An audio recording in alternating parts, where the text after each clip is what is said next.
A new Wordle puzzle is online. Click on the link to play. Listening to the following video may give you clues. Please like and share the videos. Will Chris Paul's absence help the Suns overcome Booker's absence to beat Pelicans for 2 games in a row? Chris Paul's absence didn't have any effect on the Suns' win over the Pelicans on Sunday.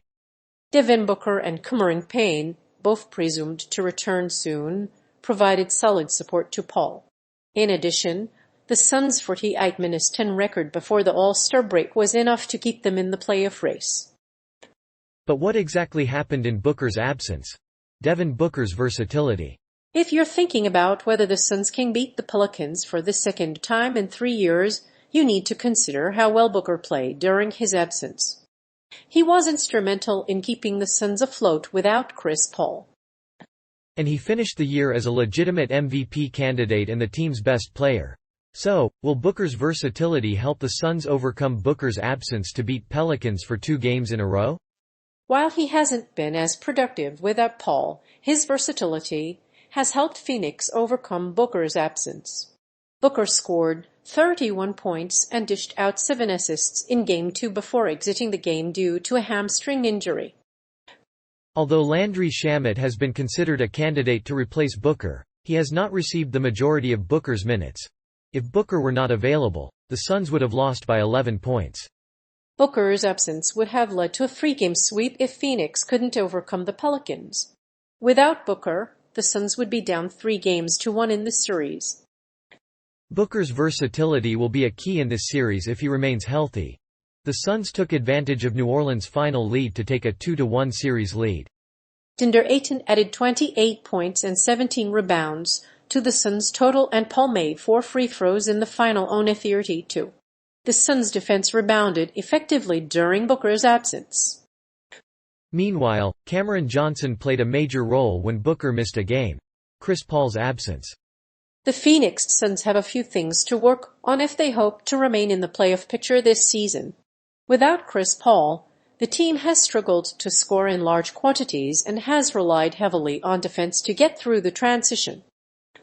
Without him, the Suns will have a tough time overcoming the Pelicans.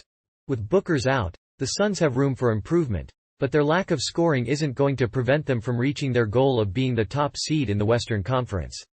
Despite Booker's absence, the Suns were still able to come back and win the game.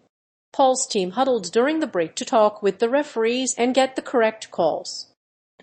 After the halftime huddle, he got up to help Torrey Craig, who had been fouled by Najee Marshall. With 7:31 left in the half, Craig returned to the game.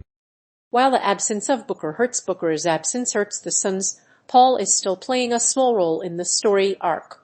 Booker and Paul were both underrated before Booker was traded, but they have been able to complement each other well. Booker's offensive versatility has been an invaluable asset to the Suns over the past few seasons. Phoenix took advantage of New Orleans' final lead with 5:37 left to play in the game and seized the momentum. Paul made 4 of his final 4 free throws in the final on a 32 to seal the deal. Paul's passing ability was crucial and led the Suns to victory. Booker strained his right hamstring in the previous game against the Suns and sat on the bench for Game 3. Cameron Payne's presumed return. Monty Williams and Chris Paul helped the Suns to 109-101 victory over the Pelicans. With Booker sidelined, the Suns have a difficult time executing their game plans and relying on Booker alone. Fortunately for Suns fans, Green can tailor game plans around Paul and his scoring ability. Green can also split Booker's minutes between Landry Shamet, Cameron Johnson, and Jackson Hayes. Landry Shamet stepped into Booker's role last time he was sidelined and did a nice job, averaging 12 points and 2 assists and shooting 40% from the field. Without Booker, the Suns have to deal with the absence of a leader, and Booker is the most important piece of that puzzle. They are going to be missing Booker for at least a couple of days, and the Suns are able to compensate with other pieces. With Booker out, the Suns can focus on DeAndre Ayton's development as a go-to interior player. Although Booker will be missed, the Suns have plenty of capable backups that can fill Booker's role. They have the experience to overcome Booker's absence, and their players have already developed cohesion and chemistry together. This is a team with more star power than the Pelicans, and they can overcome Booker's absence by putting up bigger contributions than usual. The Phoenix Suns had a strong first half. They led the Pelicans at halftime with a 59-48 advantage. Ayton scored 21 points on 10 off minutes, 14 shooting, including 4 baskets off Paul feeds. Monty Williams praised the Suns' defense and said the Suns' defensive effort in the second half was impressive. Ayton and McGee combined for 20 points and 2 rebounds, and Paul had 0 turnovers in his 40 minutes. Phoenix Suns 48-10 record before the All-Star break. The Phoenix Suns have a 48-10 record heading into the All-Star break, tied for the best record in the NBA.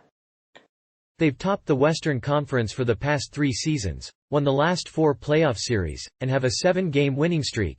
That is the longest streak in the team's history. Phoenix also boasts the best net margin 8.1 in the NBA, and its starting lineup has only played to give a 32 games. The Phoenix Suns are on track for an NBA Finals berth this season. While the Warriors have been on a tear, the Suns are on a roll and are 6 games ahead of them after the All-Star break. The Suns are poised to win the Western Conference and home court advantage in the NBA Finals, and they've also been on the bubble for individual awards. Both Chris Paul and Devin Booker are on the verge of claiming MVP awards. The Phoenix Suns have been a surprise to most people this season. The team is led by All-Star point guard Chris Paul, but has been hampered by injury. The injured Chris Paul has missed 8 games, and Phoenix has gone 5-3 without him. Despite their injury struggles, the Suns' 3-time All-Star shooting guard Devin Booker has stepped up his game and has a 48-10 record before the All-Star break. Before the All-Star break, the Phoenix Suns were the best team in the Western Conference. They had an impressive 48-10 record before the All-Star break and were 7 games ahead of their closest divisional rival. Despite the injury to Paul, the team has already won 2 10-game streaks and are now 8 games back of the Warriors. The 92 Bulls are the only team to beat them in the Eastern Conference. The Phoenix Suns' Game 2 loss to the New Orleans Pelicans. The Phoenix Suns were not their usual self in Game 2 of their series with the New Orleans Pelicans. They struggled all game long and didn't come close to winning the series. But that was before the Suns lost to the Pelicans in the first round. The Suns have lost 3 of their last 4 games, and their record is now 6-16. If you've been following the NBA, you'll know that the Pelicans are a team to beat. They won't lose their series against the Houston Rockets, but it certainly doesn't help. The Pelicans' starting 5 are still the same. They were led by Paul and McCollum, but the Pelicans' young core will be missing some key pieces. Without Booker, the Suns will have to rely on Chris Paul to run their offense. The playmaker is a key piece of the team's offense, and without him, the Suns' offense will struggle to find its rhythm. After falling behind by 19 points early in the series, the Pelicans are looking to bounce back in Game 2. Despite the Suns' lackluster shooting, they still need to rebound the offensive glass. Without that, the Pelicans can score easily. That's why Devin Booker has been out of the lineup for a majority of the game. Despite the loss, they can still take some confidence from their recent play. Despite their recent struggles, the Suns showed improvement in key areas of their series. Although they still struggled in the paint, they did clean up leakouts and rebounding in Game 2. The Pelicans, on the other hand, were able to shoot 80% from beyond the arc in Game 2, which is better than what most NBA teams would expect.